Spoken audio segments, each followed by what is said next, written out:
All right, let's continue with the wrap-up that we just started in class. Number 4, one or several teams missed. Suppose that the following graphs depict the short-run market equilibrium for for a single landlord and for the rental apartment market in Forest Grove, Oregon. If no underlying condition in the market changes, what would we certainly expect to see happen in the long run? The key here, this is the material from chapter 11 that talks about long-run dynamics in competitive markets.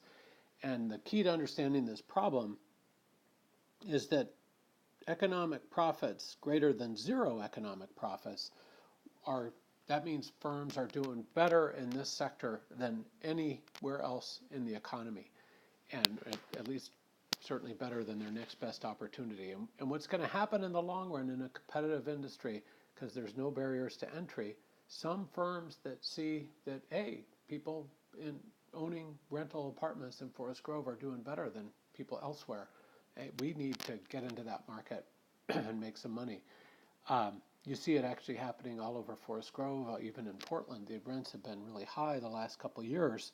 It takes a long time to get an apartment project going, but suddenly we're flooded in new apartments in Forest Grove and even in Portland where it's much harder to get apartment buildings approved for building. Anyway, so firms would exit the market because landlords are only making economic profits of $10,000 per month. No, remember, zero economic profits means you're doing just as well as you would have in your next best opportunity. That means you're making a normal rate of return on the equity you have invested in the project. Firms would enter the market because landlords are making economic profits greater than zero. That's exactly it. It's got to be B. Let's just look at C and D to make sure it's not them. Renters would exit the market because rents are lower than $1.20 per square foot per month in nearby communities like Cornelius. We don't really know that. Certainly we couldn't say we wouldn't say C is a better answer than B. Renters would enter the market because rents, again, we don't have any information in the problem to know that. And B is a great answer. D is certainly not better than B. So B is the answer for number 4. Let's see if I can get us to move to numbers 5 and 6. All right, there seems to work. All right, let's look at number 5. For which of the following markets would the competitive market supply and demand framework of analysis be a useful approximation? So here we're looking for sectors where there's a lot of firms. If products are a little bit differentiated, we can live with that, but the key is many buyers, many sellers, pretty good information, free entry, free exit, and let's just look and see what we have. So the market for men's dress shirts, there's a zillion producers, zillion retail sellers, there's many buyers in that market. That would be a good answer. We better check the other ones. The market for personal computer operating system, there's just a couple players in that game. That's definitely not well approximated by the perfectly competitive model. Market for video streaming services, what do you have? You have Netflix, Hulu. You can count them on one hand pretty much. So anytime you can count them on one or two hands, or you're not in a perfectly competitive world. Market for cell phone service, same answer there. There's just too few firms in that sector. So A is the answer for 5. Now, 6. Which of the following statements about the world oil market are true? So we know for sure that 2 of them or more are true. 1, and this is the world oil market. So that was that long case in, again, I believe this is chapter 8. In the short run, substitution possibilities for consumers are limited and demand is price inelastic. That's definitely true of oil.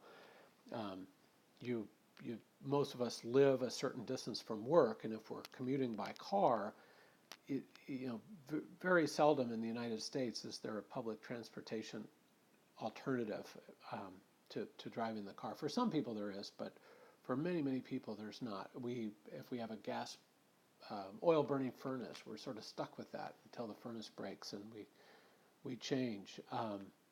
Machines are designed to use a certain amount of energy. In the long run, if energy prices are high, there'll be a strong incentive to build machines that use less energy, but in the short run that can't happen So 1 is definitely true.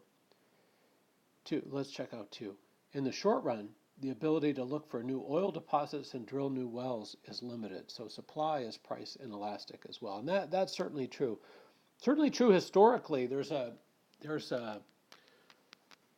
link to a market analysis, a very recent market analysis in oil that argues that since fracking can be, fracking sites can be brought online and then shut down pretty quickly, that the nature of the oil supply function is going to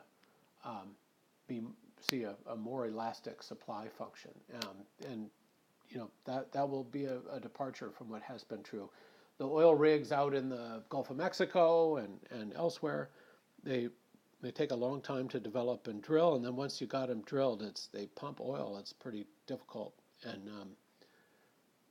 costly to shut them down and then to start them back up again if you do shut them down. So we've historically modeled the oil supply curve as very much a price inelastic function as well. And then finally, the rise in oil prices between 2000 and 2008 resulted in part from increasing incomes in India and China. This is absolutely true as well.